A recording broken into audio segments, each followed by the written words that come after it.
আপনারা দেখেছেন বাগেরহাট জেলার চিতলমারি থানাধীন হিজলা গ্রামে সামান্য একটা জুসকে কেন্দ্র করে দোকানে গিয়েছে একটা জুস ক্রয় করার জন্য। জুস হয়তো বা খারাপ হয়েছে অথবা ভিন্ন হয়েছে, তার ভালো লাগে নাই, দোকানদারকে বলেছে জুস ভালো না। তো দোকানদারকে জুস খাইতে বলেছে, দোকানদার জুস খেয়ে বলেছে জুস তো ভালোই আছে, ডেটও বার হয় না। এ কথা বলার পর তাদের মধ্যে একটু কথা কাটাকাটি হয়েছে, সামান্য জুসকে কেন্দ্র করে তাকে হত্যা করে ফেলেছে। অথচ আল্লাহর হাবিব সাল্লাল্লাহু আলাইহি ওয়াসাল্লাম হাদিসে পাকের মধ্যে ইরশাদ করেছেন, সিবাবুল মুসলিমি ফুসুকুন ওয়া কিতালুহু কুফর। একজন মুসলমানকে গালি দেওয়া গুনাহের কাজ এবং হত্যা করা কুফরি। আল্লাহ পাক রব্বুল আলামিন সূরা নিসার 93 নম্বর আয়াতে বলেছেন, যে ব্যক্তি কাউকে কোন মুসলমানকে ইচ্ছাপূর্বক হত্যা করবে সে জাহান্নামী হবে। আল্লাহ তাআলা বলেন, ওয়া মান ইয়াকতুল মুমিনা মুতাআম্মিদান ফাজাযাউহু জাহান্নামু খালিদান ফিহা ওয়া গাদিবা আল্লাহু আলাইহি ওয়া লা'নাহু ওয়া আ'আদ্দা লাহু আযাবান আযীমা।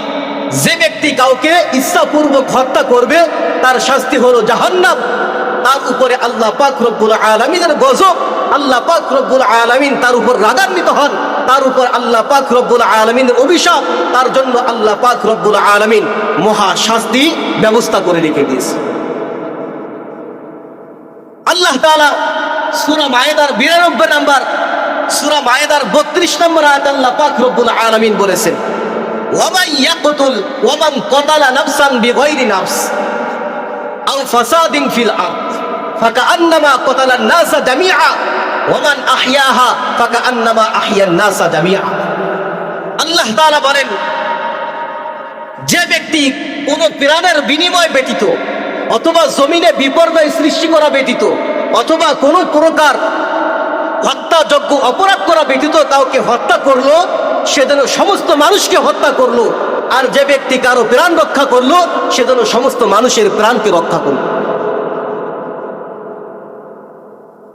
রাসূল আরবি সাল্লাল্লাহু আলাইহি ওয়াসাল্লাম বলেছেন, শুধু মুসলমানকে নয়, যে ব্যক্তি কোনো অমুসলিমকে হত্যা করবে কাল কিয়ামতের দিন তার বিরুদ্ধে আমি ফরিয়াদি করব। নাউজুবিল্লাহ। রাসূল আরবি সাল্লাল্লাহু আলাইহি ওয়াসাল্লাম বলেন, তিরমিজি শরীফের হাদিস, লা জাওয়ালুদ দুনিয়া আহওয়ানু আলা আল্লাহ। কাউকে হত্যা করার চেয়ে দুনিয়াটা ধ্বংস হয়ে যাওয়া আল্লাহ পাক রব্বুল আলামিনের কাছে নগণ্য, অতি নগণ্য।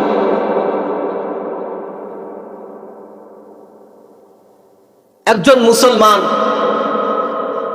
তাকেও হত্যা করা যাবে না। একজন অমুসলমান পৃথিবীর ইতিহাসে নাই যে একজন অমুসলমান অমুসলিম হওয়ার কারণে তাকে হত্যা করা হয়েছে। সে মুসলমান হোক অমুসলমান হোক, সে যত বড়ই অপরাধ করুক না কেন, আইনি যথার্থ সিদ্ধান্ত ব্যতীত কেউ কাউকে হত্যা করতে পারে না, হত্যা করা যাবে না। এজন্য আমাদেরকে এদিকে খেয়াল রাখতে হবে যে এই হত্যাযোগ্য বর্তমান জামানায় আইয়ামে জাহিলিয়াতের যুগকেও পর্যন্ত হার মানিয়ে ফেলেছে। আইয়ামে জাহিলিয়াতের যুগে ছিল যে একজন মহিলা হেঁটে যাচ্ছে, তার পেটের মধ্যে বাচ্চা আছে, সেই বাচ্চা ছেলে না মেয়ে, 5 টাকা 10 টাকার জন্য ওই মহিলাকে হত্যা করে সে বাচ্চাকে পেট থেকে বের করে তাকে হত্যা করে দেখেছে যে এটা ছেলে সন্তান না মেয়ে সন্তান।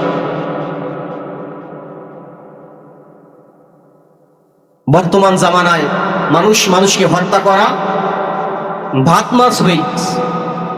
আল্লাহ পাক রব্বুল আলামিন আমাদেরকে এর থেকে হেফাজত করেন, আমিন। তো যে হাবিল কাবিলের যে ইতিহাস,